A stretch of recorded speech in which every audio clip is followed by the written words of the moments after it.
Acting कुछ खास ठीक नहीं है, स्क्रीन कलर्स ठीक है, लेकिन फिल्म में गाने नहीं है। अजी चलिए गाने भी साइड रख देते हैं। डायरेक्टर ने सोचा वॉर पर फोकस करते हैं, तो फिल्म में रोमांस डालना भूल गए।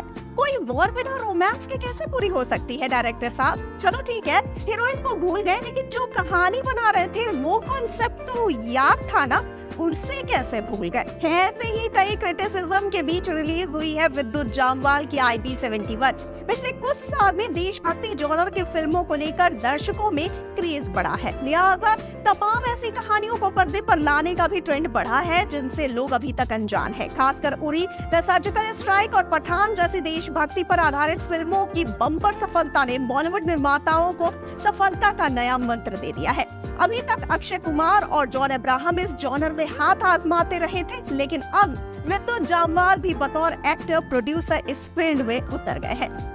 फिल्म IB-71 साल 1971 में भारतीय खुफिया एजेंसियों द्वारा पाकिस्तान की धरती पर चलाए गए एक सनसनीखेज खुफिया मिशन की कहानी है। इसके मुताबिक भारत से 1948 और 1965 की 2 जंग हारने के बाद पाकिस्तान इस बार भारत को बड़ा झटका देना चाहता है।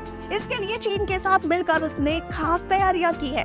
भारत ने पश्चिमी पाकिस्तान बॉर्डर पर अपनी सेनाएं तैनात कर रखी थी, लेकिन पूर्वी पाकिस्तान सीमा पर उसकी तैनाती कमजोर है, जबकि पाकिस्तान उधर से ही भारत को झटका देने की फिराक में है।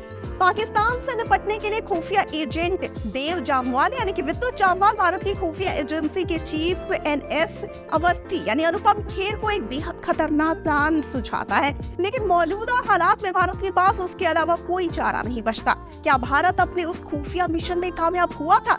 ये जानने के लिए आपको सिनेमा घर में जाकर फिल्म देखनी होगी। फिल्म IB-71 के डायरेक्टर संकल्प रेड्डी इससे पहले गाजी अटैक जैसी जोरदार फिल्म बना चुके हैं, लेकिन अफसोस कि इस बार वो पहले जैसा दम नहीं दिखा पाए। बेशक उन्होंने एक रोमांचक खुफिया मिशन पर फिल्म बनाने की कोशिश की, लेकिन कमजोर कहानी और स्क्रीन प्ले के कारण वो उतना प्रभाव नहीं छोड़ पाए। फिल्म की कहानी आदित्य शास्त्री ने लिखी है, जिसमें तमाम कमियां नजर आती हैं। वहीं स्क्रीन प्ले खुद संकल्प ने अपने 5 साथियों के साथ मिलकर लिखा है। इंटरवल से पहले संकल्प ने सभी चीजों को समझाने की अच्छी कोशिश की जरूर है, लेकिन सेकेंड हाफ में पाकिस्तान की धरती पर कई ऐसी बचकानी घटनाएं घटती हैं जो दर्शकों को हैरानी में डाल देती हैं कि क्या खुफिया मिशन वाकई इतनी आसानी से अंजाम दिए जाते हैं। फिल्म का क्लाइमैक्स भी उतना दमदार नहीं है। क्या आपने कोई ऐसी हिंदी फिल्म देखी है जिसमें ना हीरोइन हो और ना ही गाने? जैसे मैंने शुरुआत में बोला, इस लिहाज से IB-71 को एक उदाहरण के तौर पर पेश किया जा सकता है, लेकिन जाहिर है कि अप्लाई और हज़म दोनों ही नहीं किया जा सकता। मतलब साथ नहीं दिखा सकते थे तो बॉर्डर की तरह चिट्ठी लिखते हुए ही दिखा देते। जाहिर है डायरेक्टर और राइटर ने इसे वॉर फिल्म जॉनर को डेडिकेट करके रखना चाहा हो, लेकिन किसी भी हिंदी की वॉर फिल्म को नायिका और गाने के बिना देखा है?